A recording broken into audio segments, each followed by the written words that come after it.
Hello, Blenders, and welcome to episode number 151 of Real Blend, a podcast that doesn't understand why Kong and Godzilla can't just get together, talk out their differences, maybe hug it out, right? Like, I want to see that movie on HBO Sean, Max. you should be the first person to make a Mothra joke.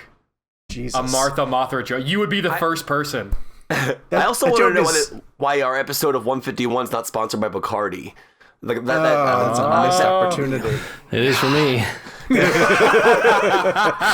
On this week's episode, the new live-action Harry Potter series on HBO Max.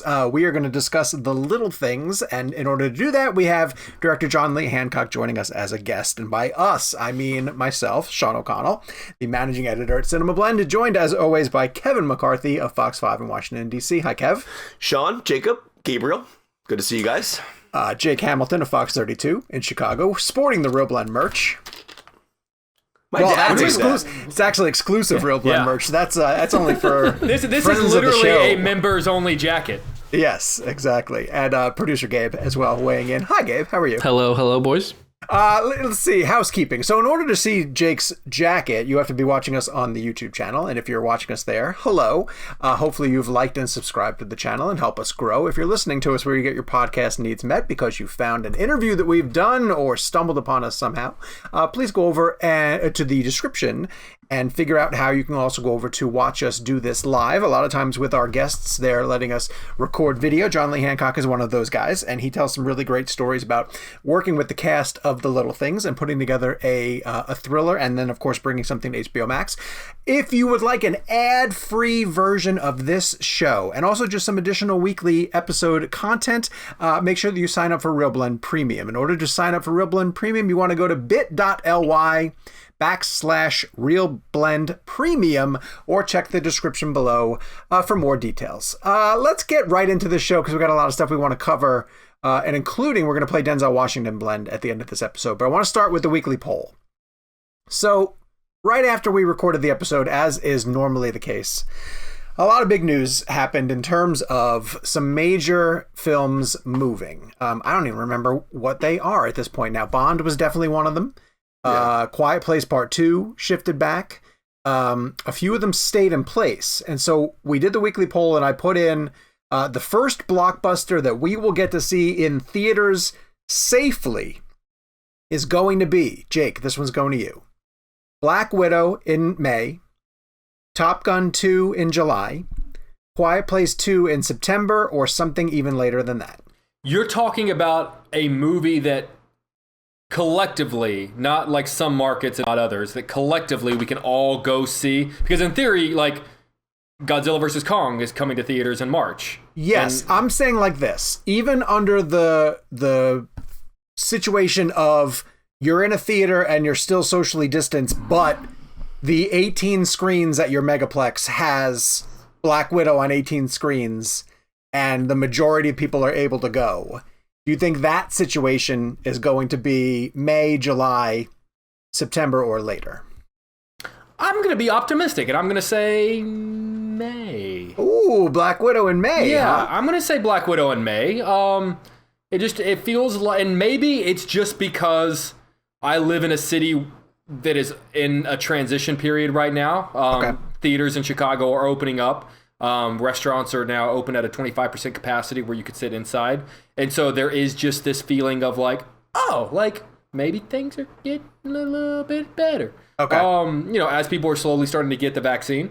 So I'd like to think, it's not even February yet. So if this is where we are now, I'd like to think that maybe by May that, and they haven't made the Disney Plus announcement yet, which is what we keep expecting to hear.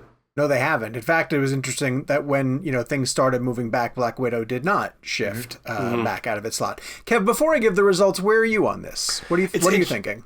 Yeah, I think the optimism side of it, like Jake said with May, it's so interesting. Like the more I think about it, I was watching like footage of old concerts this weekend and things like that. I can't imagine that's going to be sometime soon. It's too, to be honest with you. So the question you're asking is, what do our listeners think? Yes. And I'm gonna assume that they went with the fourth option because I'm concerned about that. Like, and if you're talking about like we're back in theaters like we used to be kind of thing. Right. Oh yeah. If we're talking, I mean, that's the thing is like it sort of depends on like define back in theaters safely. You know what I was legitimately surprised at, though, was watching, and I know both of you guys watched them too, the NFL football games, the playoff games. Yeah. Green Bay had a ton of people there. Yeah. I watched a UFC. Yeah, I watched a UFC fight this weekend, and they had like a couple thousand people in the Conor McGregor fight. They had like a couple thousand people in the to that point you just made, maybe that is a good example of us going towards that. Well, to get to the weekly poll, you're right. 31% of the people said something later. But this was a really balanced response because 28% said Top Gun in July, 22% said Quiet Place in September, and 18% said Black Widow. So all four choices got a ton of responses and from all the people that voted. So thank you for everybody who participated in Where our poll. Where are you, Sean? I think Top Gun. Is Tom Cruise going to save cinema? Well, I don't think... Are we going to start that narrative again? He absolutely will not allow it to go to home video. Well, yeah. Well, they Paramount had like potential buyers, right? They had people trying to buy it. And the way, like they pointed out, they have a streaming service. Yeah, isn't Peacock or whatever, aren't they becoming Paramount Plus or something like that? No, CBS All Access is becoming... CBS All Access, sorry. Yeah. Yes. Paramount created their own service, right? Essentially their own... But I think it's all becoming one. I think they're starting to put those together. Every major studio kind of needs one. You know, it's a little bit at this point where in order to get some of your stuff out there, but Tom Cruise won't let that happen on Top Gun. I don't even know if Marvel, I don't know if Marvel's ever going to let anything go to Disney Plus. I don't think so. You can't let Black Widow go to Disney Plus because I think there's too many legal and back end things, and like maybe I'm wrong, but with the No Time to Die thing moving to October 8th, I just commend film studios like that because I really love that they're keeping the theatrical experience as the most important part of it. And I feel like it'll be easy to say, all right, head over to HBO Max, we'll sell it for $200 million, and that's it. So I think it's interesting, but I genuinely I can't see a movie of that magnitude going to streaming. And also, isn't there a feeling of we've come this far? Like we've come this far. Let's just wait a little bit longer. We've done it. We've waited a year. What is a couple of more months by this point?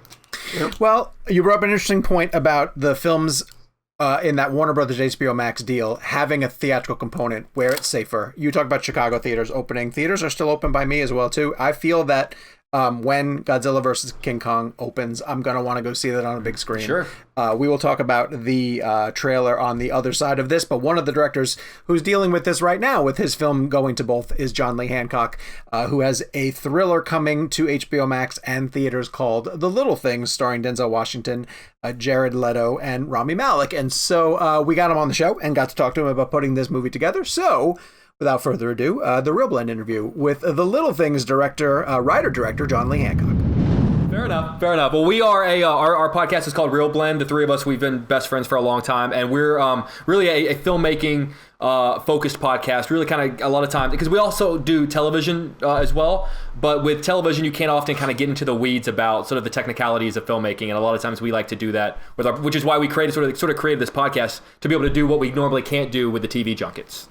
Yeah, no, I've listened to your podcast. I think it's fantastic. So. Oh, amazing! Thank you. Wow, that's awesome. Thank you. And you were actually, we did a Twitter takeover too for one of the director's series for Warner Brothers. We were texting at the same time, so it was very fun to interact with you that way. That's right. Yeah, that's right. So, all right, well, we're going to dive right in, and part of the show, I will throw it to the interview, and so we'll dive right into it right here. As someone who loves reading detective novels, and I often find a detective who I enjoy and read them from story to story, but I'm always fascinated about this when you're writing a type of detective story, and this one in particular. Which one breaks first for you? Is it the detectives? Is it the criminal, or is it the case that you really establish first? Oh gosh, I with this one it was kind of all of the above. I wanted, long story short, what I set out to do, I believe, since it was 28 years ago that I wrote it, so I can't be absolutely certain. But there were I love films about crime dramas. I love psychological thrillers, but I kind of felt like they had become a bit paint by numbers. In that you would be exciting at the start, and there would be clues and misdirects, and you're trying to figure out who's doing these things, and it's shady and noirish and all those great things, all the way until you got to the third act when the bad guy was identified, and then the good guy would chase him, and there'd usually be like a standard action set piece, and then they would go at each other with guns or something else, and the good guy would vanquish the bad guy in a heroic way. And that was great and formulaic for a while, but I felt like it was getting tired. And so I wanted to do something where you could embrace the genre and subvert the genre and finish in a non-formulaic way where things unravel instead of build to a suspected climax and still be satisfying. And so back to your question, you start with, and again, embracing the genre in terms of detectives and, there's a killer and here are the clues. And so that people feel like, hopefully the viewer feels like this is familiar territory, but satisfying familiar territory. And then as we move along, you realize it's not really about that at all. Mm-hmm. John, you mentioned the bad guy, and I got to tell you, I could not take my eyes off of Jared the second he appeared on the screen. And obviously just because of all the promotions and stuff, I knew that he was in it. I was familiar kind of at least with the idea of the role that I thought he was going to be playing. So I kept waiting on him to show up. And it's a solid hour or so before we ever actually see him. Almost reminded me of like the shark in Jaws. Like you're waiting for it, but you don't see him. I'm just sort of curious on your decision to wait so long to kind of tantalize us with the prospect of showing him. And was it hard for you to not even bring him in sooner? Yeah, yes and no. On the one hand, everybody's fantastic in the movie, but Jared is so outside the box and gives a different, certainly a different flavor to the movie once he arrives on scene that, Jared at one point in post when I was doing my director's cut texted me and said, "Don't let me ruin your movie. Anything I'm not good in, just cut that scene." And I said, "I wish I had more scenes, Jared." And we even thought about adding one more that we could introduce him a tad earlier. But then looking at it, I thought, I don't know. I think it maybe makes him more memorable, the fact that you wait for him. It's not formulaic and traditional, like the end of the first act, here's this guy. Yeah. And like I said, it's a movie. It has different aims than that formula. John, a little bit to the. Oh, I'm sorry. Keep going. No, but yeah. There's not a scene that Jared shot that's cut. Was there a little bit to that end? Any conversation about keeping him out of the marketing, so that when you first do sort of see him, you think like, wait a second, is that Jared Leto? Like, is Jared Leto in this movie? Yeah. We wanted to keep him out, as much as we could for a while, because I think he is always great, but surprising in this movie. I think in an outside the box way. And also it goes to when we first started talking about. I spent a lot of time in prep with all three actors. But I had Denzel and Rami together a lot with me in a room, just talking about scenes. And, as Denzel always said, which is, it's become my mantra, the universal comes from the specific. And so talking about the little things, the little tiny details about the characters that build and build and build until you've got a complex, fully formed character.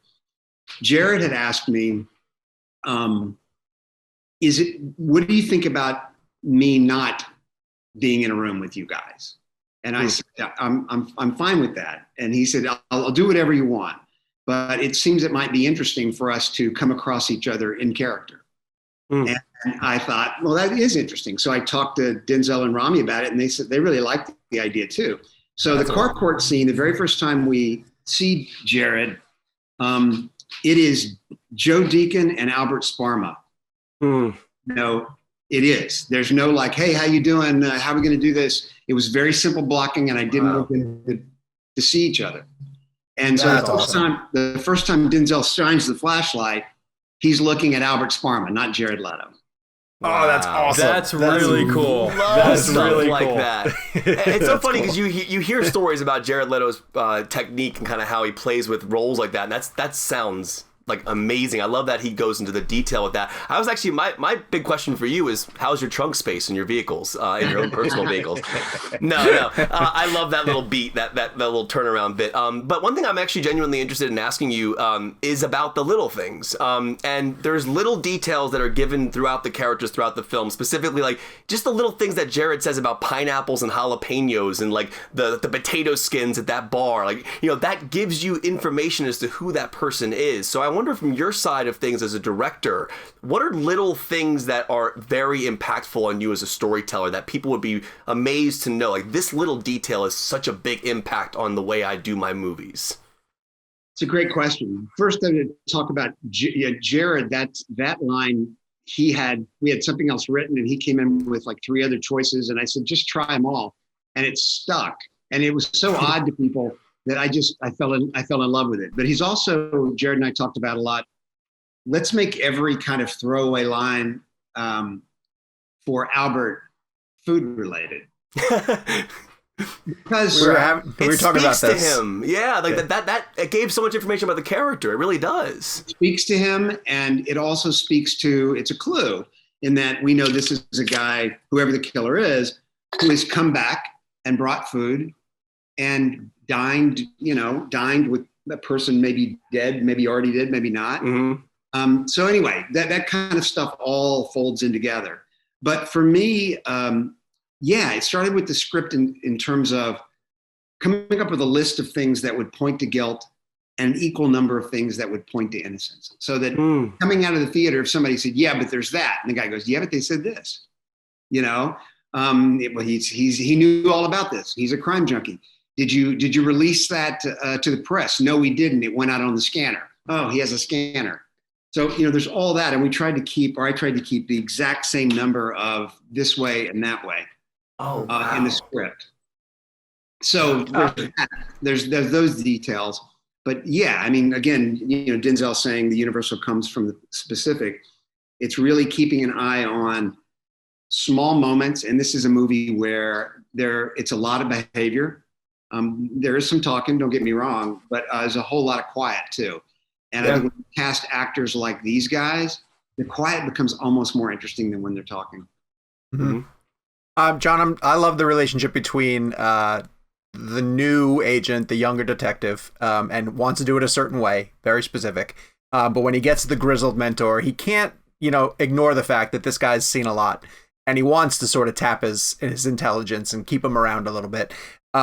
I want to flip that to the filmmaking side. Like, when you take on a movie, clearly you want to do it your way, and you're the top dog at that point. But did you have a filmmaking mentor early on that you were able to sort of keep around or ask a lot of questions and say, like, okay, how did this go for you? I don't know that he would consider himself a mentor to me, but he was, whether he knows it or not, and that's Clint Eastwood. I mean, that's a good one. When I wrote A Perfect World, he was not fond of having writers on the set because he felt like that they got really particular about, they said these 2 words wrong, or this was changed, or whatever, and it would slow things down. And as we know, Clint runs very fast. Right. One take. Yeah. But we got along really well. And I asked him, I said, because someday I'd love to direct, and I just want to be there, fly on the wall. And there wasn't going to be room for a whole bunch of rewrites because Clint's the guy who goes, look, I signed on for this script. I love it. And that's not to say little tiny things won't change along the way, but this is the script we're making. And it was a movie where the script was white pages. And as you know, as you make changes, they change colors. Yeah. And when we finished shooting, it was still white. Wow. I mean, we didn't even, you go through all these different colors, but we had stayed white. But Clint allowed me to be on the set and to be a fly on the wall and to observe how he worked with actors in the least aggressive way possible. And he would just kind of let them find things in blocking and whatever. And then you would go, zoom, he would hone in on the stuff that he really, really liked. Right. And it was a great lesson for me coming from the stage largely in terms of directing. was like, no, do this, and then you do this, and then you come in and all that. And it's so much better if the actors can come to it on their own, because the performances will just be better. But so then, yeah, so I was on the set for Midnight in the Garden of Good and Evil as well. And I learned a lot from Clint. Wow. In my beloved Savannah, by the way, which was one of my favorite places in the world to visit. Me too. I had spent 7 months living there. I loved it. Oh, it's so good. That's amazing. This is obviously a genre that all of us love, sort of the serial killer detective genre. And I'm sort of curious, as a filmmaker, as a storyteller, what is the balance of sort of looking at some of the great films in that genre have done and learning from them, but then also doing your own thing and not still ripping them off and having someone go, well, that's Silence of the Lambs or that's Seven, like, so, but learning but not stealing, I guess. Yeah. It's weird because Seven hadn't come out yet when I read it. And I think that maybe Silence came out like that year or something. I had always been drawn to, lots of these kind of movies in the past, and some, and some similarities, like, Touch of Evil shares a little with that. It does. Yeah. I took, I would say from a palette standpoint, we talked a lot. Forgive the fire engine. It's very atmospheric of the movie, actually. Yeah. Low-key promotion for the sequel. Yeah. The slightly bigger things. Yeah. Yeah, it sounds like I'm in New York, which is a lot sexier than Pasadena, California. But I think sometimes you don't want to be too cute with something like, well, look what I'm doing with this. I'm taking it and changing it.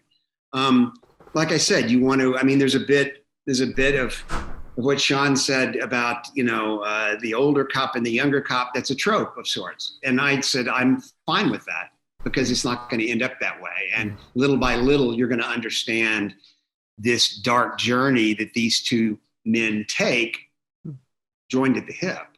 Mm-hmm. And so I don't try to go, I'm not doing it like anybody else did it.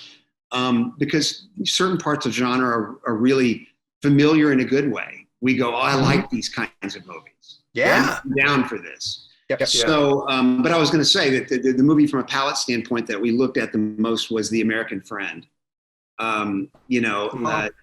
Not familiar. Patricia Highsmith, Hopper, Bruno Ganz.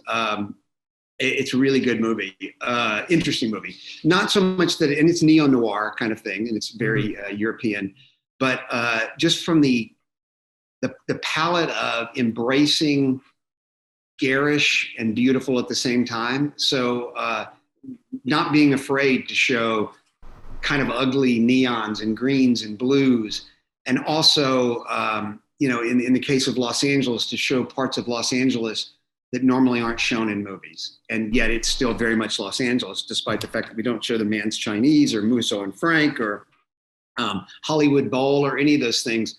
This is an LA that existed in October 1990. Specifically is what the movie says is when this takes place. And it probably covers a week. It's a very short time period for this movie. But it was what I was seeing when I was living in a crappy Hollywood apartment, and of course, now the flop house that I always had in my mind is a Whole Foods. So, things change. John, I'm interested in just history of how films come together, and you read a lot online. You don't know what's true and what's not true. So is it true initially that this was written for Spielberg in the 90s? And I'm just interested to know what the timeline looked like. So the first draft's written, Spielberg seemed to be attached to it as a director. He passes, apparently. Again, this is just what I've read, and then we're now in 2021, and I wonder what the timeline was. I can give you the brief timeline.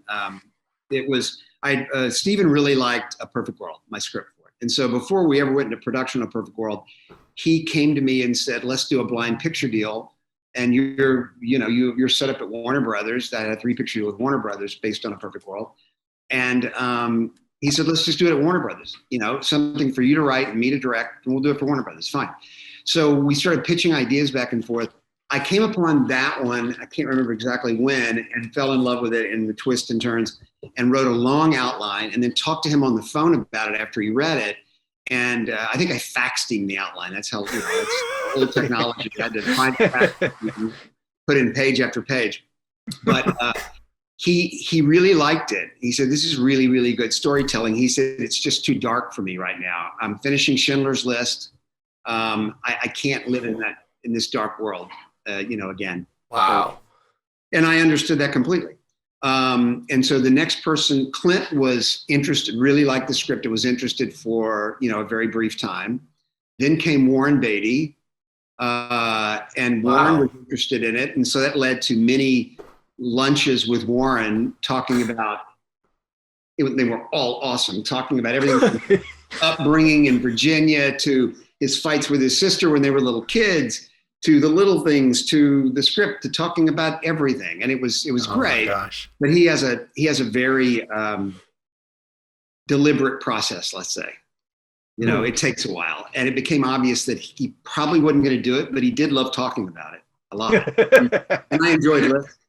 After that, Danny DeVito at the time was directing a lot of movies, was interested in it, almost came together, and then didn't. Wow. And it was like every 2 years or so, Mark Johnson, who's been the producer on it forever, since the start, would call and say, are you, this person's interested, and we'd have a meeting with them or whatever, and it wouldn't make. Studios at the time were still, their comment back then was, if you'll change the ending and make it more formulaic, we'll make the movie. And I said, wow, I can't do that. That's why I wrote the movie. Yeah. So then when I started directing, Mark Johnson would come to me every couple of years and say, what about the little things? What about the little things? And I had little children at the time. They were born in 2000 when I was directed The Rookie. And I said, this is I'm going back to Steven's, headspace. I said, this is a really dark place for me to live for 2 years, which is what, you end up spending. And I've got little kids around. That's not the best, use of my being a father to my kids if I'm living in that dark place. So then, years pass. Mark keeps asking, I keep deferring. I haven't read it, in 12, 15 years or whatever. My kids are in college and I've run out of excuses because they watch darker movies than this all the time.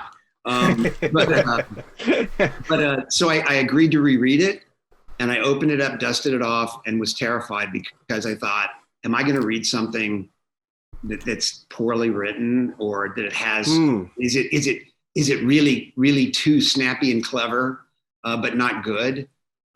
Yeah. So it's a little like you open your high school yearbook and look at the picture of yourself, knowing where you are now. And there's a part of you that's, you look at that picture and you go, man, I see a lot of false confidence and fear, but I also see some promise, and so I opened the script to read it, and I was kind of surprised that I really, really liked it.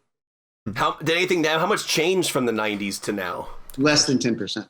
Wow. I figured your life experience is over 3 decades or so would cause that. Yeah. It was, part of it was, you'd look at stuff and you go, well, this piece of dialogue here is a little clunky and it sounds like I'm showing off, so I'm going to bring that down. Or I don't have to, certain scenes I dropped out just because I said, I don't need this. But when you're writing for someone else to direct, sometimes you have to build more infrastructure and leave more breadcrumbs, I call them, so that your intention with regard to the script is very, very clear.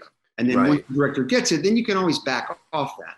But when you're writing for yourself or for yourself to direct, you don't need to leave those breadcrumbs. The infrastructure. So there was that. The main thing I took out was when I wrote this is October 1990, pre-DNA. So that's a big disadvantage for cops. It's an advantage, an advantage for, criminals. So this is pre-DNA, pre-cell phones, pre-CCTV. It just made it harder on the cops, which is why we kept the time period.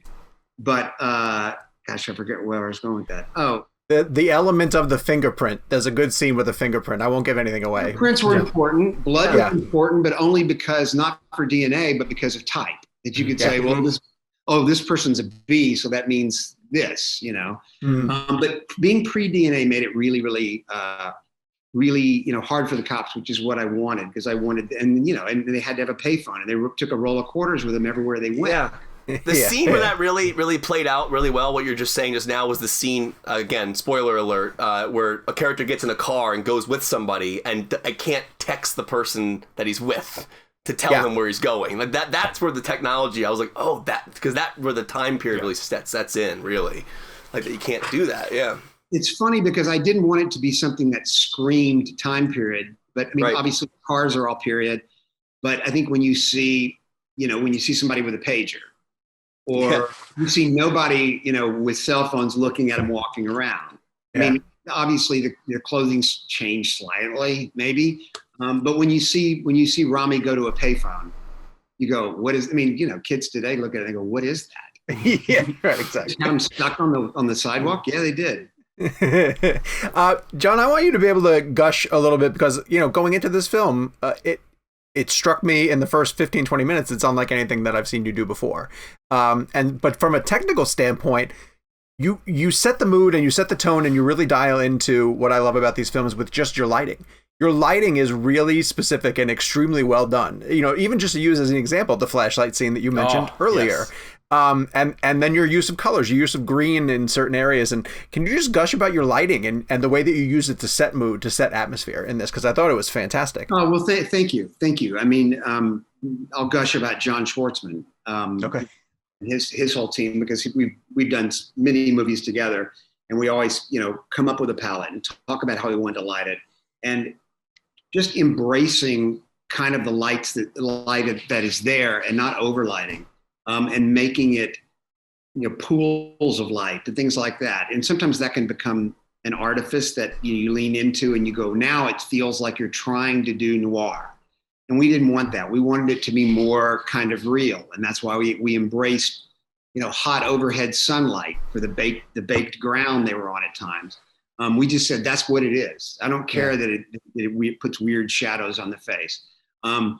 We know it's Joe Deacon there with that flashlight. Mm-hmm. I remember when we were shooting the scene, we laid it out and we're shooting a wide, and John had like a little light just so we could have some in there coming from somewhere. And when Denzel, and again, because we didn't really block it, Denzel knew that he was checking out and had a flashlight, and somebody was going to ask him a question, and he was going to turn, they were going to do the scene, right? Yeah. And he turns and puts it right in his face. And, and then Jared, who's great, because he's just going to react to behavior too. He's like, I'm not going to tell him I can't see him because I think it's maybe good that I can't see him. Mm-hmm. And, I'm going to put my hands up. And I said, that's fantastic. And not going to worry about it. And then John came to me and he goes, kill that light. Denzel's lighting Jared for us with the flash. Nice. There you go. But yeah, we looked at the American Friend a lot in terms of that, and didn't overlight it, and just embrace kind of the dimness and the darkness and all that. I mean, there's a lot of night work in this. Street lights and things, and there are certain places where you'll add some deep fill so that it has, you're looking at 3 tiers of viewing, if you will. But yeah, John's really, really fast, really, really good. And we work together well. John, awesome. One thing I'll ask you is character decisions, going back to the idea of little things. There's a moment early on in the film when Rami Malek is just standing there without a suit jacket on and wearing a suit shirt, and he has his hands under his arms like this, and he's just standing there. And I always, like, those are just little things and details that I wonder how they come about. Does Rami choose to hold his hands like that? Do you tell him to do that? What from your perspective, what does that mean for the character? It's behavior and is everything for me. So yeah. I'm watching that, the way they walk, the way they lean, the way they talk, and inviting them to bring everything to their own process, and then see what I think about it. And usually it's something like, I loved when he did that. I mean, and there were some I would go, we're not there yet. This is a journey. And Rami has the longest journey. I mean, Jim Baxter is very different at the end of the movie from the start of the movie. He has the biggest, longest journey. So it was like, from a behavior standpoint, checking where are we on the journey. And at the very start, he's closed off. I mean, he is by the book, he is buttoned up, he is wound tight, and there's a lot of pressure on him. So I think that kind of stance and behavior is good. I mean, whereas something else you could go, if he were leaning back with his hands in his pocket, that's more casual. Yeah. The attention to detail isn't being paid. So Rami and I would talk a lot about that stuff, and and with the other actors as well, just watching behavior, fine-tuning behavior. And by the way, actors like this, it doesn't take very long. We go through prep and we're talking about absolutely everything. And even though I created these characters from whole cloth, there comes a time when they know more about the character than I do. And that is a day for celebration for me, because then they can tell me. Now, my job, a lot of times the director's job, one of the jobs is the tone police, to keep everything going the way it should be. That doesn't mean they're making a wrong move, because any of these actors, anything they did was in character. It was correct. It's just sometimes you come to them and say, that is absolutely Jim Baxter, but you're playing Wednesday and I want to play Tuesday.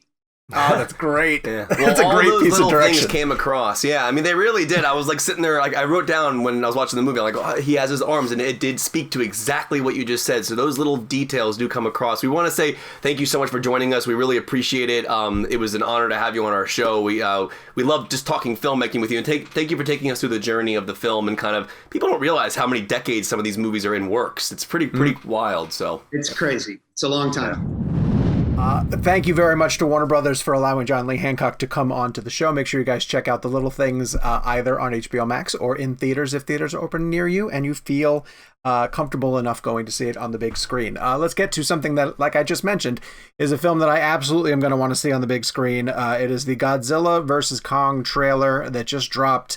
Felt like a UFC hype video when it landed. It landed on a Sunday, and selfishly, for Cinema Blend reasons, traffic went through the roof. I wish more trailers would come out on Sunday. It feels like nothing else is going on.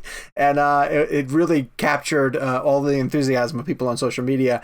I'll go to Jake first, because you seem really hyped for this. I am jacked. Yeah, and the trailer got you even more excited. Trailer got me jacked. I will admit, the two Godzilla films didn't really do it for me. Godzilla and Godzilla King of Monsters. I thought Kong Skull Island...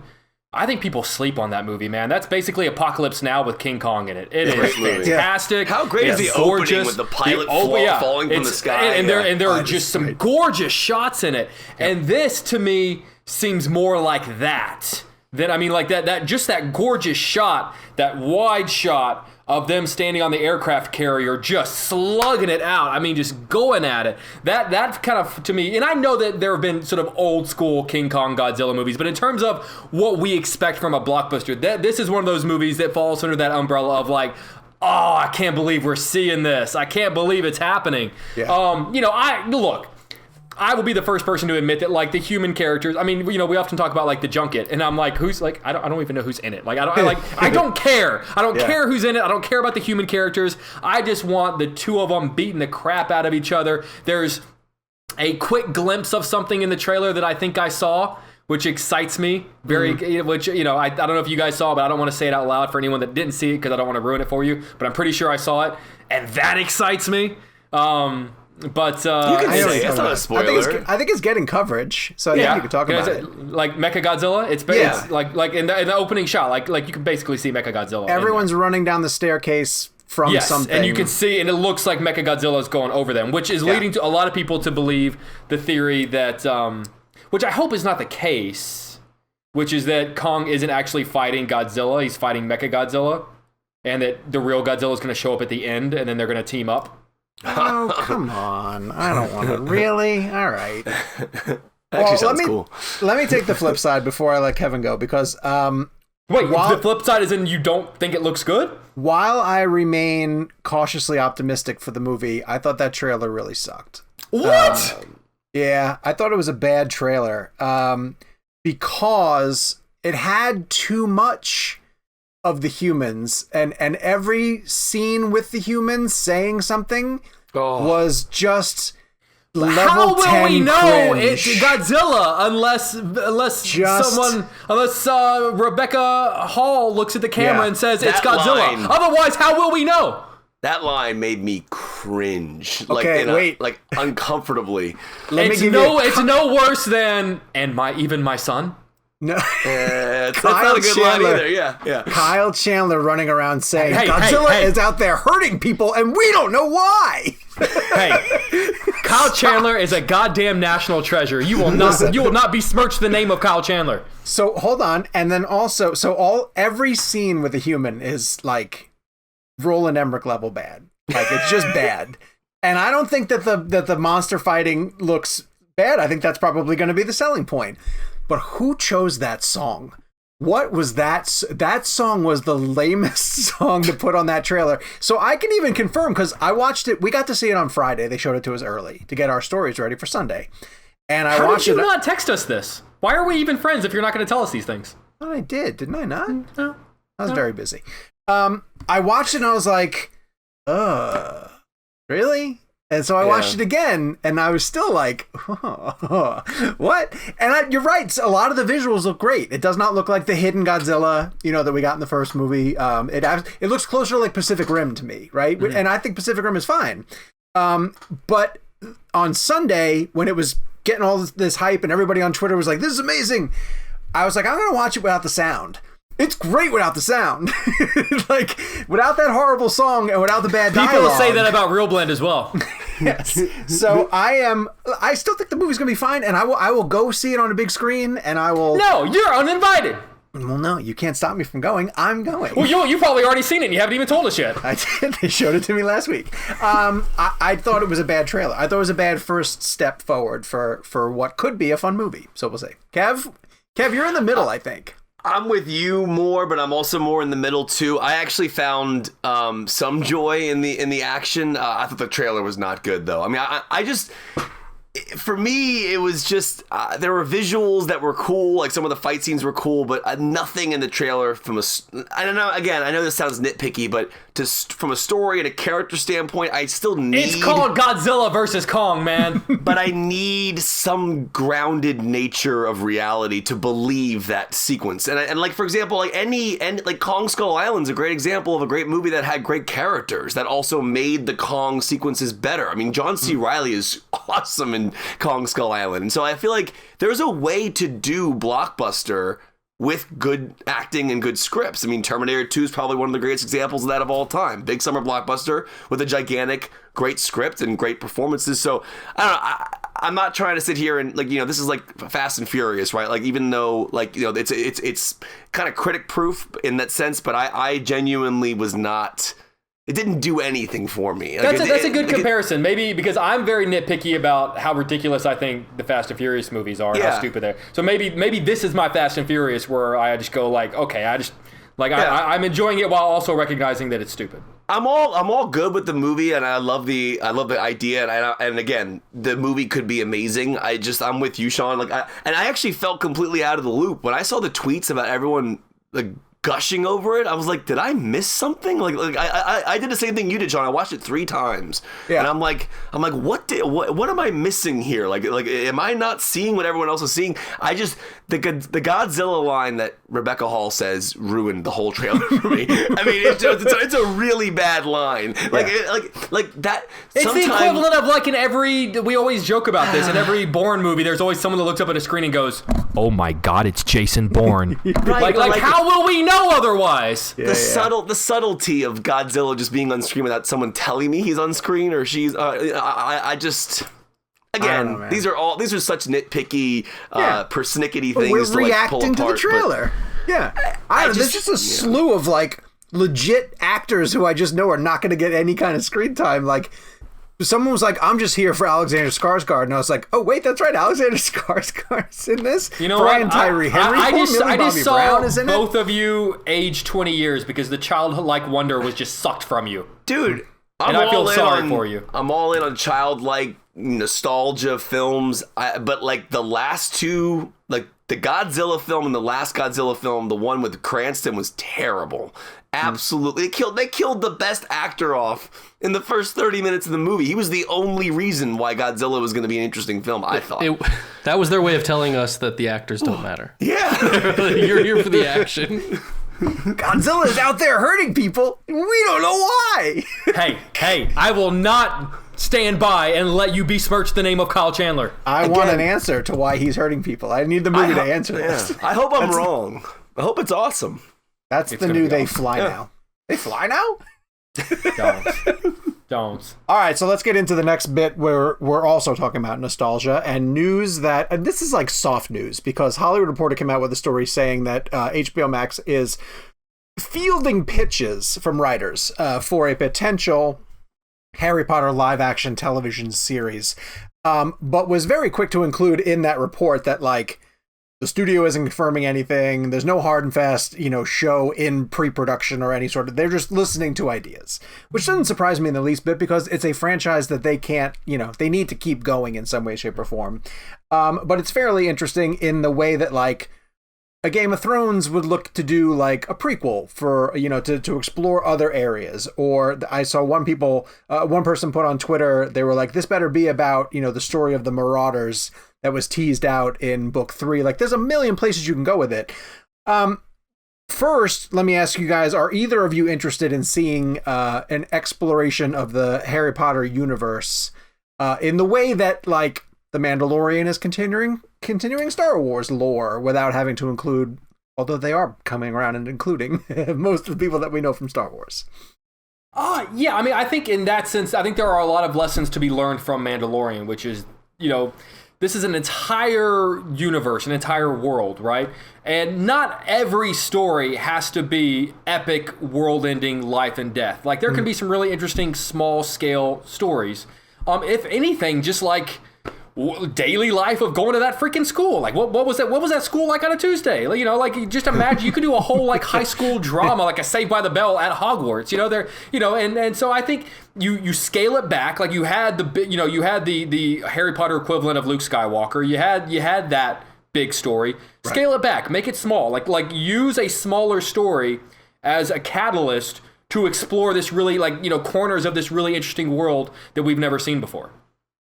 I kind of love that too. And I kind of like the idea, as you mentioned, there's so many facets of that world that you can get into without even having to reference the main characters. Yeah. However, isn't that just Fantastic Beasts? I was gonna say the same thing. I was like, we've already kind of dived into aspects of that world, and Fantastic Beasts haven't been good. It hasn't caught on yet. Movies. No, they're how many have there been? The fact that we're even asking that question is not a good sign. 2, and then Have there only been 2? Yes. Yeah. Oh my god. But I'd like more about Hogwarts, and Fantastic Beasts doesn't really have anything to do with Hogwarts. I think exploring the school itself, either pre or post Potter, I think could be really interesting. And I feel like Fantastic Beasts takes away everything that was interesting about Harry Potter and gives us the leftovers. If HBO and Warner Brothers were to bring in Alfonso Cuarón to do this series, like that would be cool, because like he was the whole reason why I actually appreciated Harry Potter, because like the first 2, while I like them, they're very they're just different style and different tone, and then when Cuarón stepped in and did Azkaban, it added such a cinematic value to it. And I'm not knocking Chris Columbus, because I actually think he's a great storyteller. I mean, he did Home Alone, and I mean, did he do Mrs. Doubtfire? I mean, he did do Mrs. Doubtfire. He's a great director. I mean, Chris Columbus might be one of the most underrated filmmakers out there, because no one really talks about his name. They just talk about the films he made. But if you bring in someone like Cuarón and give it that depth and that darkness and that, to me, what made Harry Potter so interesting was the darkness. It just felt scary. It felt very scary. And I think Cuarón was the one who tapped into that, for me at least. So if you bring someone like that in, like a Mandalorian type thing, and you have like different massive filmmakers doing like different episodes and their takes on it, you gotta have a good showrunner though. That's why Favreau and Filoni, that's why Mandalorian's so good, because you have a showrunner who's deeply passionate about the material. So as long as there's good people surrounding it, I'm interested in diving into any of that stuff, of course. Makes me wonder if there is a creative out there who loves Harry Potter. I'm sure they do. The way that like a Dave Filoni, Filoni worships Star Wars, I'm just not quite sure that we know of somebody who has invested in that world. I mean, do you guys, I would say I like the Harry Potter movies, but would you guys say that you love them? I love 3, but my problem with that whole franchise, or that whole series of films, was the ending. I thought the ending was such a letdown. And again, I didn't read the books. So for me, I spent 10 years watching Harry's arc, and then finally gets to Voldemort, and then they have like a 2-second fight, and there's like no drama.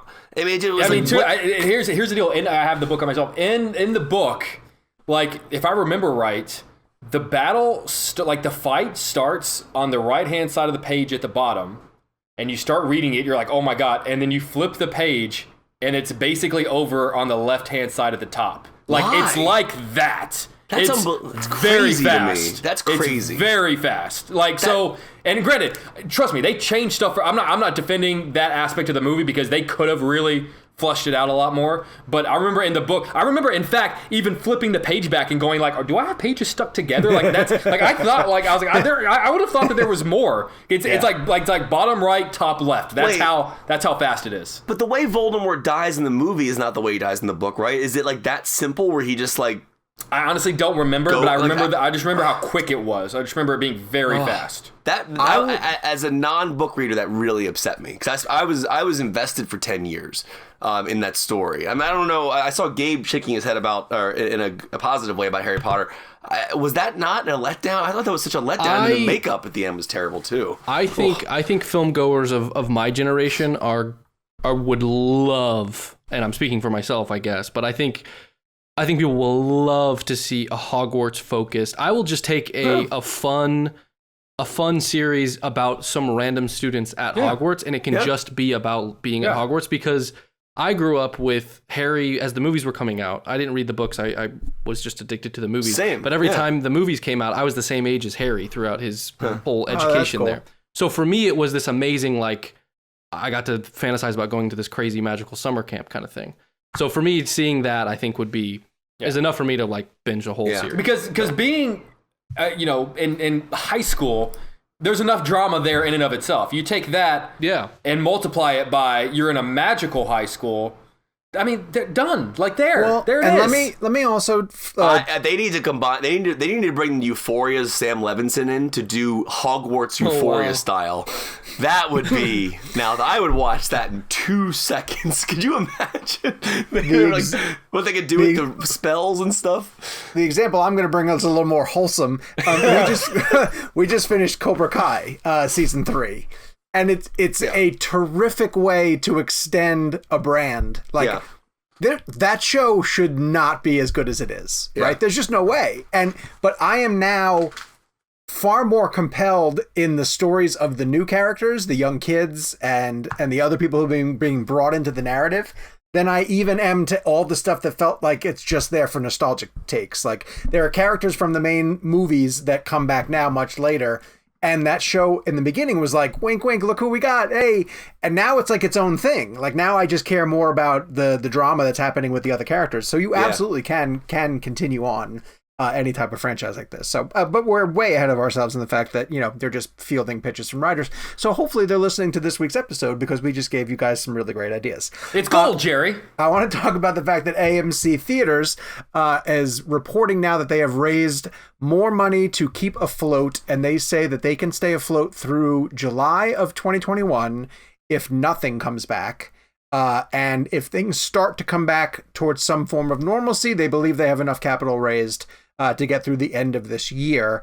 So they think they're going to be able to survive the quote unquote winter pandemic crunch and really keep things going. And so I'm encouraged by that, because I still worry about some of the smaller chains and the mom and pops of the world. But anytime that you hear bailout money coming from in any kind of way to keep a major theatrical chain going, it restores my faith in the fact that we're going to have an ongoing strong relationship between studios and theatrical distribution. And I credit the studios that have really thought outside the box. Warner Brothers, in particular, Universal, in terms of negotiating their window and still maintaining some form of theatrical.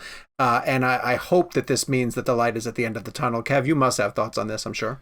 I mean, it's such an interesting thing. I've actually personally changed a lot from an understanding of where we are in the world and putting aside my selfish ideas of what the theater experience should be and what I want it to be, because, you know, whether or not where you are, it could be changed. You might not have the access to a theater. So I'm such a fortunate individual that I have access to these theaters. So it's an interesting thing, and I love that this news cycle is keeping the story afloat. I loved seeing that story because it kind of just made me, like, it gave me hope that we're going to continue on, because there was a lot of talk about the death of theaters and the death of theatrical. I'm really hopeful that Warner Brothers reverses that decision about the day and date. Maybe go 2 weeks. You know what I mean? That's still is something that I'm really fascinated by, as to why Warner Brothers didn't just give them a 2-week theatrical run prior to going to HBO Max. And I think Godzilla is a great example of one that I can't believe will come out on HBO Max in the same day. So yeah, I'm hopeful, but I also feel like we need to all come to an understanding that we're going to have shorter windows. But the day and date stuff, I just can't. I'm not into that. You know what I found really interesting? Because I kind of forgot that this was a component of it. Wonder Woman 1984 left HBO Max. Yeah, you're right. Monday, today, right? Was it today? Today or yesterday, yeah. Whatever. Yeah. We're recording on Monday, and I think it might have been today. I kind of forgot that was going to happen. And that's a little bit cool. Like, maybe shrink that, you know, like make it available early, but then after that, if you've waited too long, now it's in theaters and you got to go see it. I don't know if that helps. I'm not quite sure, but I selfishly kind of just assumed like, oh, I'll be able to put on Wonder Woman anytime I want now. It's just sitting on HBO Max, but that is not the case. They're going to rotate those things through. Did you guys see the streaming numbers for Soul? No. Did you see they how released them? Massive. Like destroyed Wonder Woman. Did it really? I'll pull up while you guys continue. I'll pull up the exact numbers, but Jamie Foxx posted it on his Instagram. Like 1.9 billion. What was the number, Jake? It was like something insane. It was, but also, I mean, to a certain degree, and correct me. Obviously, I don't have. You know, I'm not even going to get into like what the numbers mean or what they don't mean. I'm thinking like the logistics of like who's going to be watching what. Like, don't a lot of parents just put on Disney Plus like in the background and like leave like a cartoon on for their kids? Like, isn't that one of the appeals of Disney Plus? Is you kind of just put on a Disney movie and let your kids watch it, as opposed to like we're all sitting down to watch a movie together? Yeah, for sure. And a rewatch for a kid is so much easier than an adult. You know, I've put Soul on 3 times since it's come out. Well, because it's tremendous. I just put it on. But I would say, have you sat down and watched it 3 times? No, I watched it once for interviews, and then I watched it once again fully Christmas Day. But I like putting the movie on because I like listening to it. I also think it's just visually insane. Like when he starts going through the montage before the Disney Presents starts, and it's like that like almost 2001 thing. I'm like, it's mind blowing. It's very good. So the number I'm seeing is that during the first week, it was streamed for a grand total of 1.7 billion minutes, which according to IO9 translates into roughly 500 million views of the film. Oh my God. I mean, but that's assuming if everyone streamed all of it, kind of thing. Right? Yeah. What does that mean? What are the parameters? But I guess one thing I was shocked about was that Soul seemed to have, again, according to that, bigger streaming numbers than Wonder Woman. Am I wrong? And am I understanding that wrong, or that's a pretty big deal? Don't know if Warner Brothers or HBO Max has released official numbers. Have they? Yeah, what I'm seeing here is this is a story on Saturday. It says Wonder Woman 1984. Nielsen, who's doing these ratings, has not yet added HBO Max to its chart system. So we don't have. And as amazing as those numbers are, you know, we'll still go back to Pete Docter saying on our show that Soul is the first movie from Pixar that didn't get a theatrical run, and he's bummed about that. So they didn't get day and date with that. Pixar Soul never went to theaters. Nope. Never went to theaters. Wow. No, it only stayed on HBO. I assumed it went to theaters for like the same day. Wow. I didn't tell you guys this either, too. I got a phone call from Disney. So for people who are listening, I'm going to be hosting or moderating a Soul conversation with Pete Docter and Kemp Powers. And they called me to tell me that they think Reznor and Atticus Ross are joining the conversation. So, dude, you got to bring up the Nine Inch Nails thing. Bring up the Nine Inch Nails Easter egg. Remember, there's a Nine Inch Nails store. On the hardware store. So gotta bring that. Hopefully that'll become something available that people can watch after the fact. So I would flip let me get to talk our to next Reznor. Topic of conversation, which is dragging us closer to the awards race and the existence of a Best Picture field of films that are competing. This is the AFI traditional annual listing of the 10 best films of 2020 plus a few. Jake, why are you shaking your head already? Because there's a movie on their list that's not even out in 2021 yet. Judas and the Black Messiah? Judas and the Black Messiah is not even out in 2021. It is not one of the best films of 2020. It did not come out in 2020. Stop doing this. It is very true. It did according to the Academy. It did not. It's not out. According to the Academy. According to the Academy. Well, no, rules. the Academy changed their windows. Now, So did now AFI, if AFI wants to say it's Apparently. one of the best films of this 14-month stretch, cool. But that's a don't really long say- title to put on a trophy, you know? Don't say it's one of the best films of 2020. Don't do it. But that's what they did. All right, so anyway, let me read you the 10. And you guys can tell me. I don't know why this bothers me so much, but it just it's like a paper cut on my soul. This one in particular really does come across in the way that you singled out that one guy who included a movie as his number one, which didn't even open this year. Well, it is AFI. When you when you put Judas and the Black Messiah, it doesn't bother you that it's listed as the best movies of 2020? I think it doesn't. I understand Jake's frustration with the idea of like what the top 10 lists and like not including a film that came out in 2021. But I'm also like, I'm in a weird vibe where like Judas and the Black Messiah and films like Cherry or like those in my mind are just registering as 2020 films. Like they're just because of I think I've gotten used to the fact that the Oscars are extended from a period of time. So I don't. But eligibility has nothing to do with the calendar, with the lunar freaking calendar. Did Judas play on any at any festival so we can lower Jake's blood pressure? No, not even. That's why if it were just like Nomadland and Minari, like whatever, I've moved on. Like I've accepted that this is the world in which we live. But freaking Judas, like we all just started getting screeners for Judas and the Black Messiah. Like we all just. Also, it's tremendous. Like I'm not. Oh, it's fantastic. This is not the quality of the film. And it's very likely to be on my best of 2021 list. You know why? Because it came out in 2021. Yes. Stupid question. I don't know if we already answered this in the show, and then we'll move on. How does this change Oscars going forward? Like, what's 2022 Oscars?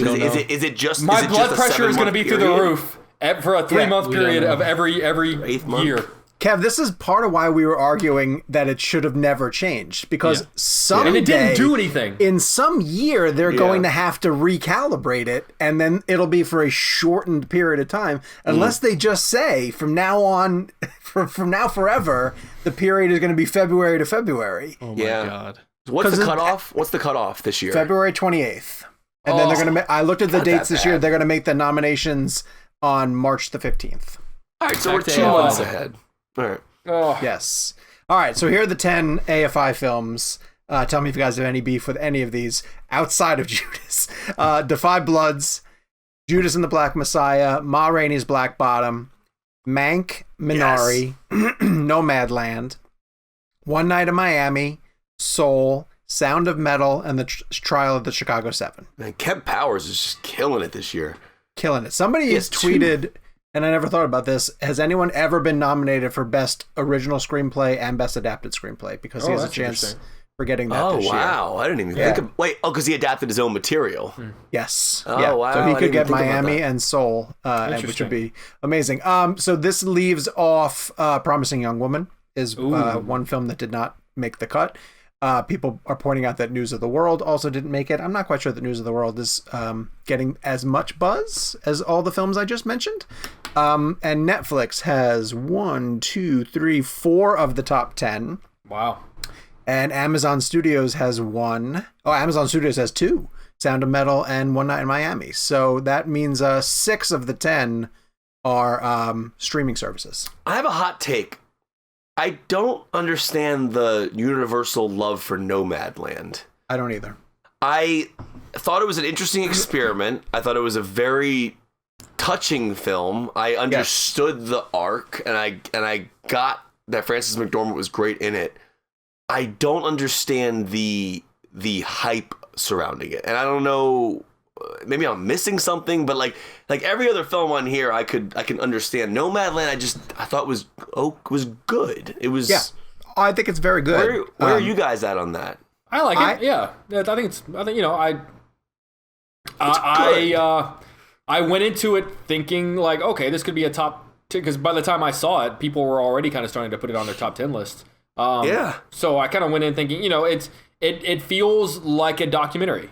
It feels like you're kind of just dropped into this world, and then David Strathairn shows up, and then you step out. Yeah, that ruined it for me a little bit. Yeah. I agree. And I can make an argument for all 9 other films on this list of why I would be super passionate about them. On the flip side of that, a lot there, the movie that at least Sean and I love, I think Kevin, you're hit and miss about, that has gotten a lot of hate, I feel like, is Chicago 7. For every person that loves Chicago 7, there are people that hate Chicago 7. I liked it a lot. I did not love it though. I had problems with it. Because of the Sorkin-ness of it all? I guess so, yeah. There's a lot of Sorkin-ness. A lot of people say that it in a way it Sorkinizes very important parts of history, and kind of interesting. It is the movie that I think a lot of people are cheering like, oh, that movie better not win Best Picture. And Kev, you just wanted a better director, essentially. Yeah, I really thought that Trial of the Chicago 7 could have been a better film, and I think Sorkin.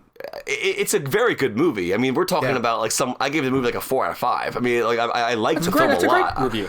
But I just didn't love it. The one film on this list that really made me happy was Sound of Metal, because I was late to the party on that. Jake was. I knew you guys all saw it sooner or earlier than I did. But I'm really hoping that film continues into the Oscar season. I know Riz Ahmed definitely will, but I would like to see it get a Best Picture nomination. I'm very fascinated by that film. I hope it has legs, and I feel like with lists like this. That's one of those films that is like very on the line of like, is it, because that could have been News of the World, like you said. It could have been Promising Young Woman. I'm really surprised. Promising Young Woman. Same. I rewatched that last night. It's phenomenal. Is Mank like gonna get? I kind of felt like Mank was kind of falling off. This was a boost for it. That's for sure. Yeah. Sure. I don't know what the correlation is between AFI and Best Picture. Like, I'd have to go back and check and see like how many of their top 10 really line up with. Yeah. 10 best. Here's a question. Soul is on there. Is Soul going to get a Best Picture nomination? Absolutely. Yes, 100%. You think so? It will not win Best Picture, but it will get a Best Picture. It's not out of the realm of many Pixar films have gotten Best Picture nominations. Like that's not a oh my god like unbelievable feat. Soul has a chance though to win Best Picture. No, right now Soul will not win Best Picture. All right, today's January 25th. If the Oscars happen tomorrow, what's your prediction for Best Picture? I don't know. I probably would lean toward something more like a Nomadland or a Minari.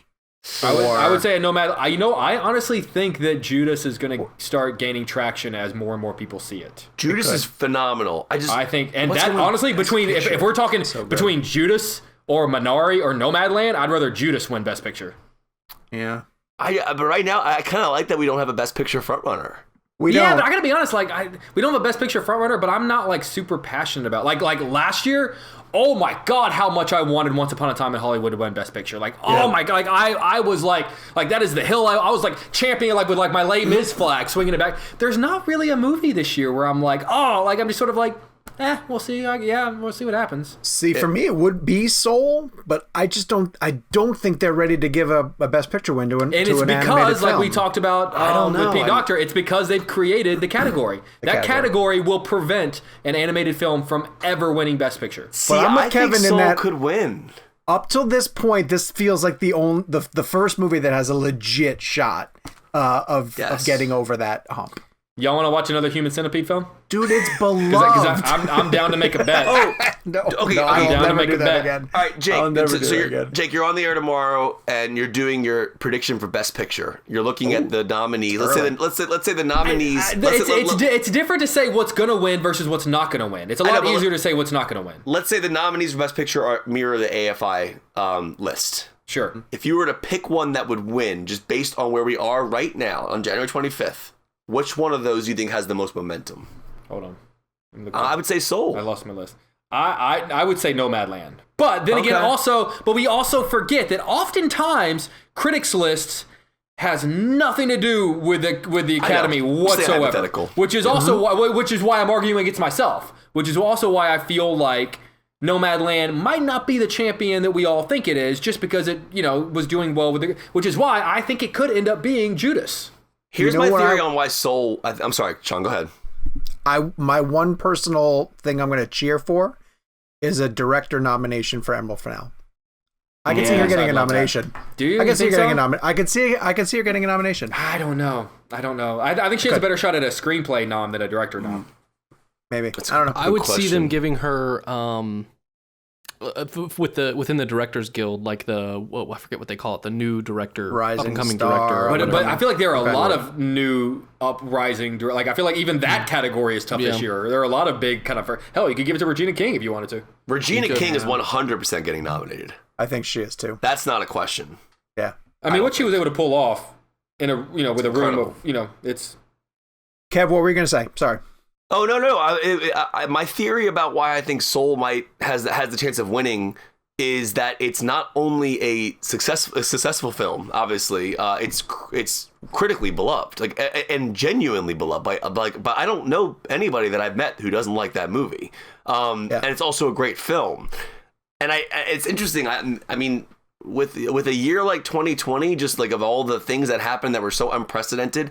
I just think maybe I think we're in a different world now. I really do. I think that I could see things like that happening. It sounds like it'd be so out of the norm, but I think the same thing happens with Soul that happens with Roma, which is like, hey, we gave it best foreign film. You want foreign film and best picture? I think it's the same thing. I think they're going to give it animated film and then give best picture to live action. I hate to be the pessimist. But I feel like that is very much in the realm of what the Academy does. Like they say, here you go. Like here's your Oscar, and they could even give it score, and they could give it. It could walk away with the screenplay. They could end up winning 3-4 Oscars, but Best Picture ain't going to be one of them. All right, I'm feeling it first.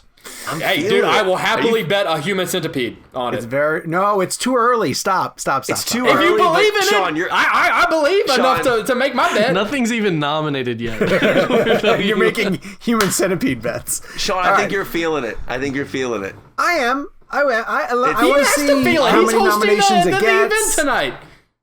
I will get behind Kevin that if any year is an animated Pixar movie going to win Best Picture, it's this year because the competition is not as great. Well, since we're just throwing random ass movies from whatever year, can Toy Story get nominated? Because apparently you don't need to have come out within this window to actually win an Oscar this year. That'd be great. All right, this week in movies, there's a limited film that is opening up called Supernova, and I believe that's the one with Stanley Tucci and Colin Firth. Both of you guys have seen this? Jake saw it. I'm watching it tomorrow morning. Are you able to talk about it, Jakey? Well, it comes out Friday, so I would imagine so. Why not? Game on. How is it? The performances are absolutely incredible. For people that don't know what the film, it is about Stanley Tucci and Colin Firth are a longtime couple. They've been together for a long time. And Stanley Tucci is starting to feel the effects of dementia. Oh, and that's he's sad. they're at that point in their relationship where they're kind of like they're on a road trip together, and they're kind of hitting family members, and kind of it's almost a goodbye tour. A lot of stuff is unsaid, but a lot of times they'll leave someone. It'll kind of the look on Stanley Tucci's face is like he makes several references to pretty soon. Not only am I not going to know who you are, I'm not going to know myself to not be able to know who you are. I mean, it's a heartbreaking idea.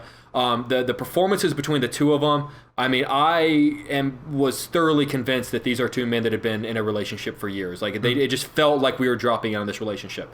I was really into it. The final act left me wanting more. Mm. I felt like it got me to the 1 yard line and wasn't able to get me into the end zone. Interesting. That's as far as I'll say without obviously ruining anything. But I mean, it is a tour de force for performances. It's only 90 minutes.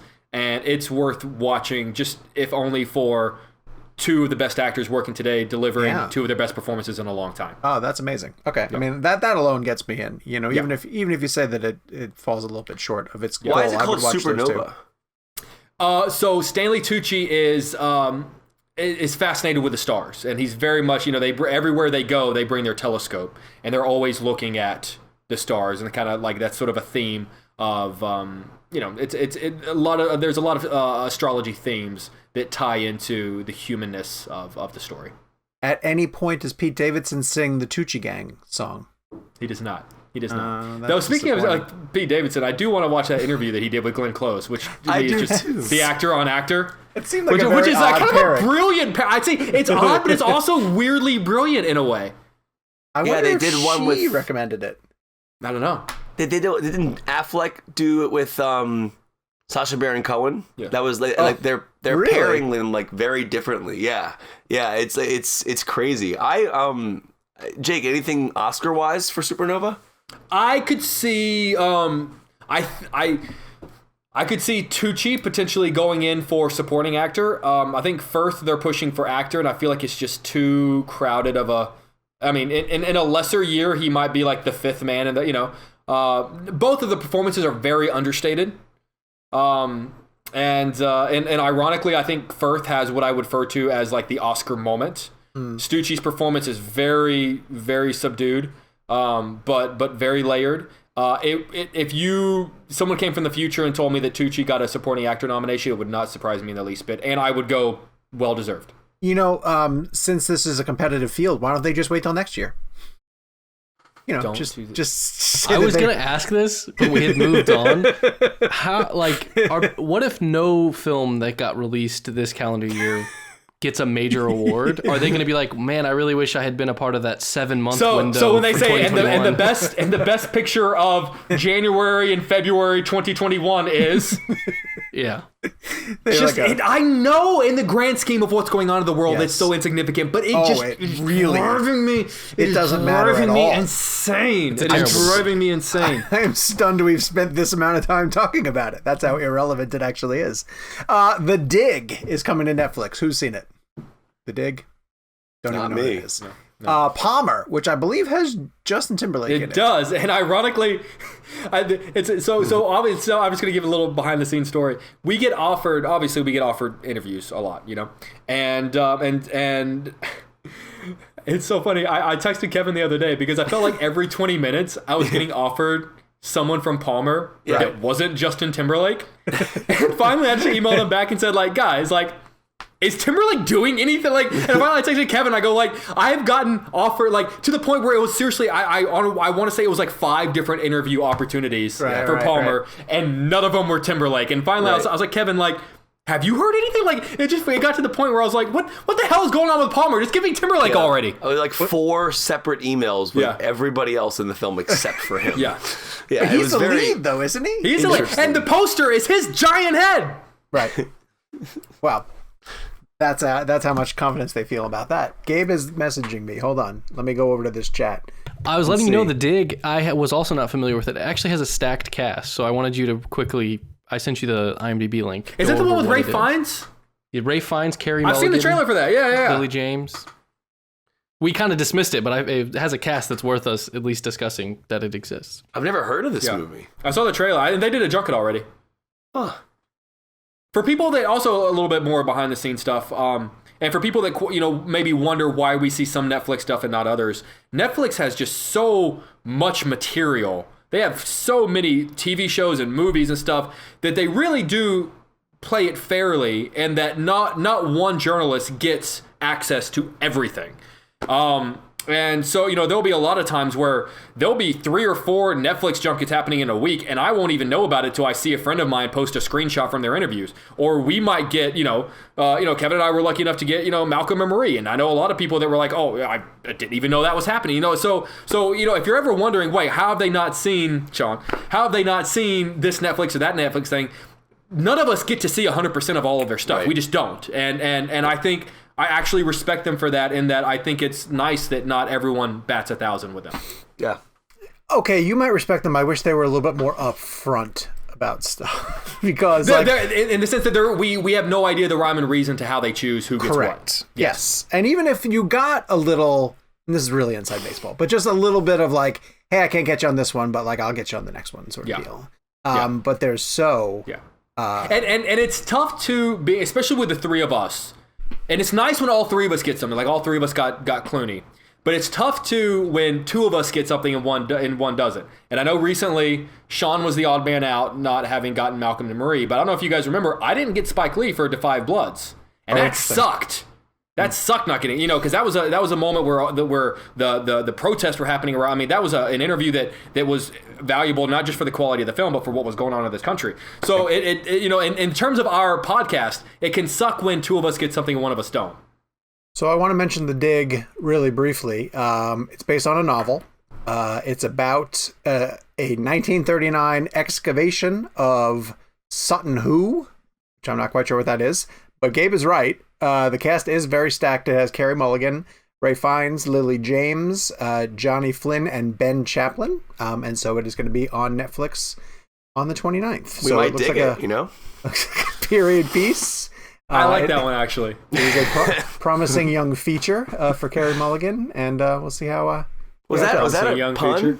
Was that a pun or an unintended pun? I really... Oh, I okay. So that brings us to The Little Things, the latest film from John Lee Hancock, starring a stellar cast. And Kevin, I want you to kick off with telling us about interviewing all three of those Oscar winners in one room. So we talk a lot about our junkets and pairings a lot on this show and how odd they might be.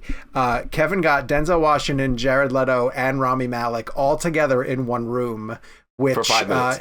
Terrifies me because a lot of times with a pairing, you can at least understand how to play all of them off of each other. But that one is really hard because all of their interview styles are completely different.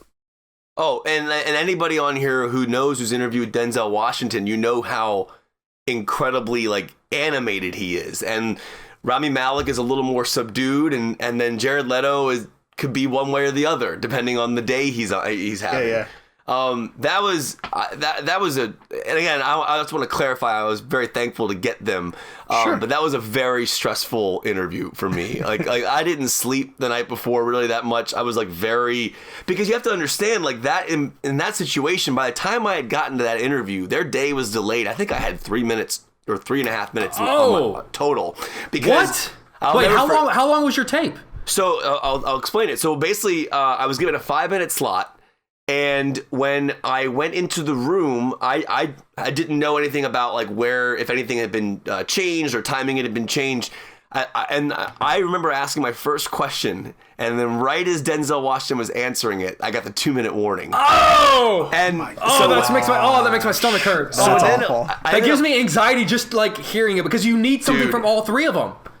So I'm sitting there and I'm like, okay, wait, I have 2 minutes left. Thankfully, Denzel Washington, Rami Malek, and Jared Leto's answers to the first question were short enough that left me a minute left to ask them one more question that they all three could answer. Smart.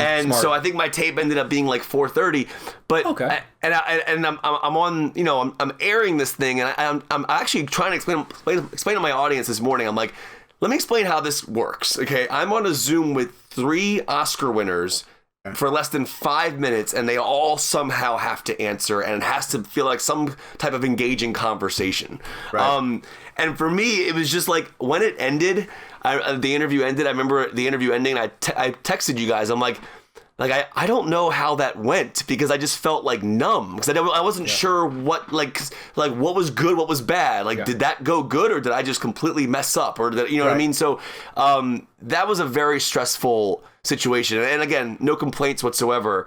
But to have those 3 on one call for 5 minutes or less was a very daunting task. I will say that. And again, very lucky to have gotten them. Even a minute with those 3 is amazing, but it was a very, and I'll give Warner Brothers credit. The connection was great. It looked great. They sounded great. They were cool. They gave great answers. But from a logistics standpoint, from my head going to bed that night, who do you start with? Who do you go? Who answers what? If Rami's answer is way too long, does Jared not get to answer? That's all going through your head. Right. And these interviews aren't natural conversations. They're timed. They're structured. Yeah. All the while you have someone going, Right. You got to get a good soundbite. You want Denzel to talk. You want all of them to talk. And like that is. Like, our jobs are very interesting because I don't think people understand the mental gymnastics that goes on in our minds while we're in the middle of these. And it's not just like I'm popping on a Zoom on a Saturday to talk to 3 Oscar winners. It's a lot. You guys all know we all prep so much for this stuff, and it goes by in 1 second. And I got the rap just now, just like I got on the interview. That's awesome. I'm gonna mention that I liked the film. I understand it is.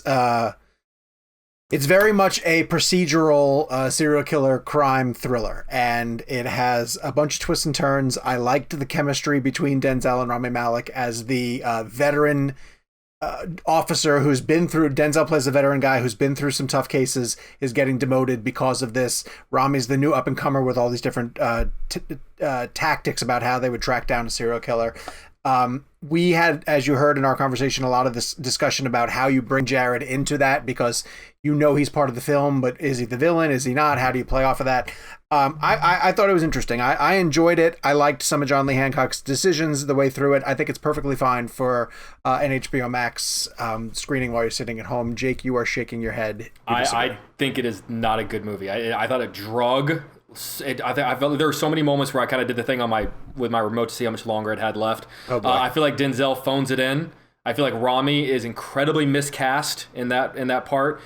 Jared is far and away the best part of the movie, and it doesn't show up until over an hour in. Yeah, it's a long time. It felt like, I didn't realize until our interview that John Lee Hancock wrote it 30 years ago, kind of. Yeah. And it feels like it because it kind of feels like maybe this was fresh 30 years ago, but we've seen the same and better in those 30 years, and I just felt like maybe it should have stayed on the shelf. All right, Kev.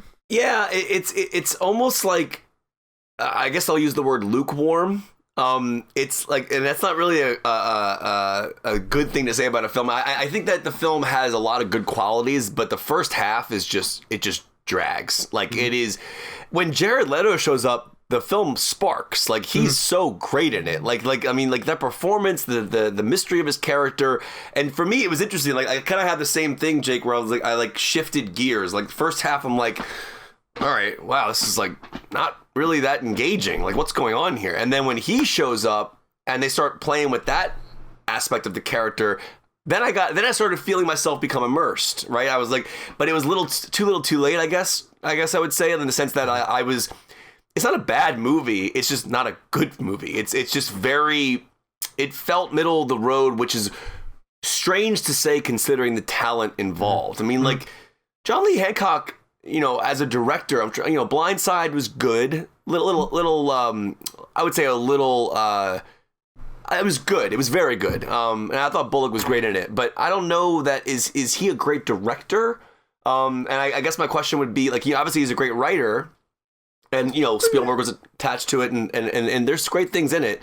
But it just didn't feel, it didn't move, and it was like, and there was elements where it was trying to be Seven, and Jake and I were discussing that. But Leto's great, but you're right. Like Denzel Washington's performance, unfortunately, was forgettable. And I mean, we've seen him. I was kind of like, it almost felt like I was like 3 Oscar winners in one movie, and he can do a good cop procedural. Like Fallen is a great Denzel cop procedural film. Also, if you've ever seen it, one of those Oscar winners might not necessarily have earned their Oscar, if you know. See, how dare you say that about Denzel Washington? If you know what I'm saying. See, this podcast, one of the clear divides in this podcast is Rocket Man and Bohemian Rhapsody. I love Bohemian Rhapsody. I liked Rocket Man, but I didn't love it. And I think we all are on that same, like Sean and Jake loved Rocket Man, thought Taron Egerton was amazing. I think Rami was phenomenal in Bohemian Rhapsody. I was so blown away by it. But little things like I think the best way you put it was,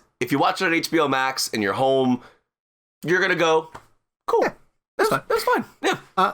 So clearly you guys are not picking it for Denzel Washington Blend, which is our Blend game this week. Jake, I'll start with you.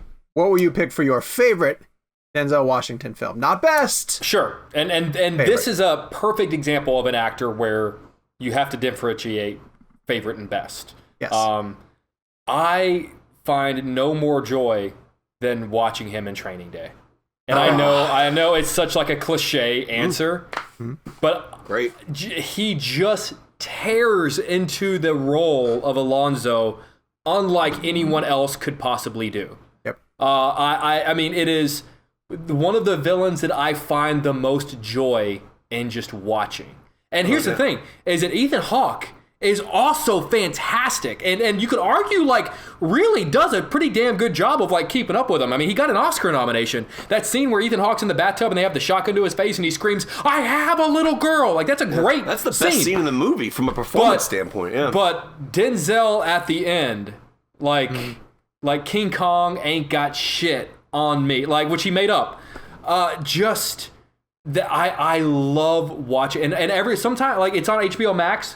Like, like a couple of weeks ago, I just pressed play and just watched it for 30 minutes. Just because, and you know what's so fun about this part? There are so many little moments that if you're watching him in the background, he's planning this day the whole time. Or very early in the film, he's on, like, the focus is on Ethan Hawke and Alonzo is on the phone. And you hear, as he's hanging up, you hear him say, "All right, get that bathtub ready." And that's at the beginning of the film. Talking to the guys that are gonna like blow his brains out, and like there's so many little things. At one point, he gets they get a menu at the very beginning. It's on the windshield, and he says, "Put that in the glove box. We're gonna use it later." And they use it as the warrant to give the fake warrant to crash it. Like, there's so many little things. He is, to use the cliche, like everyone else is playing checkers and he's playing chess. He is a brilliant character, and the way he plays it, it's just so much fun, and it looks like he's having fun. It really does look like he's having a blast playing that role. And when Denzel's having fun, we're all having fun. Funny enough, like the chess checkers thing is a cliche, but isn't that from Training Day? Is it a? I'm pretty sure that. I thought it was a Denzel line, but I couldn't remember where it was from. I think he said something about like this is chess. It ain't checkers. Right. He says that in the movie, which is really funny. Yeah. Kev, what's your pick? Training. It's so funny because Training Day is such a. I agree with Jake on the fact that it's like there's something really weirdly fascinating about watching that performance because it's so explosive. It's also like a very it's the same reason why I like watching like something like, and again, this is not comparing these performances, but like a Carey Mulligan in Promise of a Young Woman. You just don't know what they're gonna do. Like it's so like you don't know what they're gonna do, and I feel like when an actor creates an unpredictable environment in a scene that they've succeeded. My favorite ever for him is Man on Fire.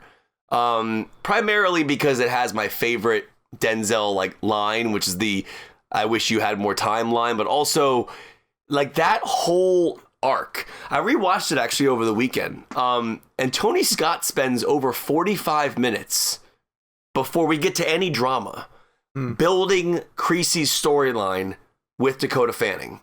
And like you look back on Man on Fire and you go, all right, that was a really cool revenge film. Denzel was great. There was some really cool action scenes and things like that.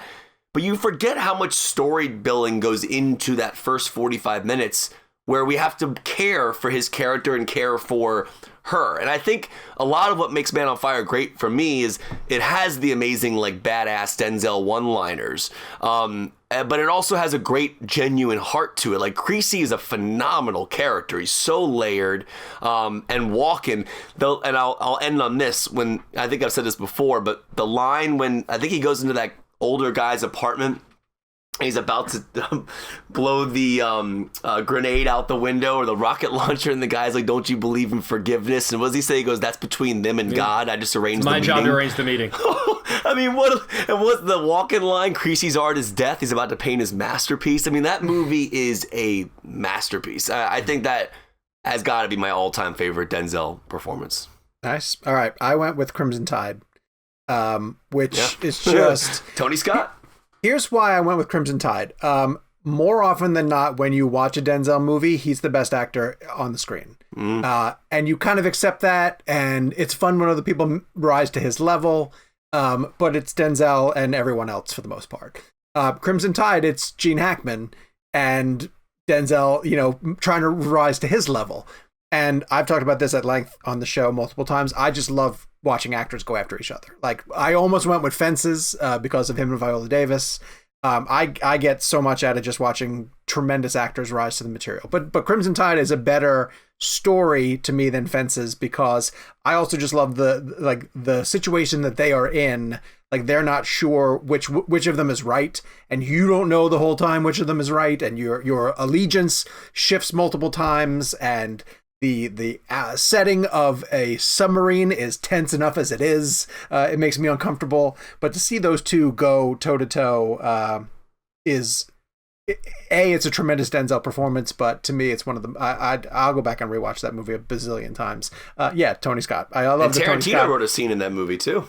Oh, did he really? Yeah, I don't didn't remember even the know exact scene, but he has a writing credit, I believe, on Crimson Tide, if you look it up. But I'm pretty That's sure cool. I don't remember the exact dialogue, but he did, I think he helped out with some of the script. Did a punch up on that. So, yeah. Audience picks were all over the place. Let's see. Hasim El Hamid said Flight, which I love. I think Flight is a tremendous film. Yep. Oh my God. Randy Buss said Philadelphia. Unbelievably good Philadelphia. Michelle Garris went with Malcolm X. Kimberly Sue said Remember the Titans. Michael Breen said Training Day. Carlito Brigante said Fences. And Isaiah Washington says they're stuck between Glory and Fences. So unbelievable. I mean, his filmography got you can so much love across the board. He's the last remaining actor that I think people go to see a movie because it's Denzel's movie. Yeah. You don't think people do that with DiCaprio? I think DiCaprio, DiCaprio's right there. I actually would agree with you. DiCaprio is, I would argue, yes, he's probably one of them. DiCaprio but also has, I think, the infrequency in which he puts out movies adds to the idea of it's more of an event. Because, he doesn't, I mean, Denzel, you're right, has that following, but he has it despite the fact that he puts out a movie or two every year. DiCaprio really only puts out a movie once every couple of years or so. Look at The Equalizer. That's not a franchise. And that crushed. They made a second one. Or even better, The Equalizer 2. Yeah, I mean, I guess it's just interesting to me that Denzel really still has that star power. I would actually argue that maybe Keanu Reeves might have that, because John Wick. I think he's building back. He definitely has a pop culture following. People love Keanu Reeves. Yeah. Mm-hmm. All right, so for next week, we're staying in the. So Denzel and Spike have worked together a couple of different times. We're going to stay in the Spike Lee realm, and we're going to play hashtag Terrence Blanchard blend. We're going to celebrate the music of Terrence Blanchard. Yes. Ooh. So get on board with some film scores. We do music. I do too, yes. And Terrence Blanchard is a genius, and I might have to go with the Five Bloods because he's just that good. I think he did Miami too. Did he do one night in Miami? So Blanchard scored Miami. And he also scored Spike's Malcolm X film. So he's scored two actors who played Malcolm X.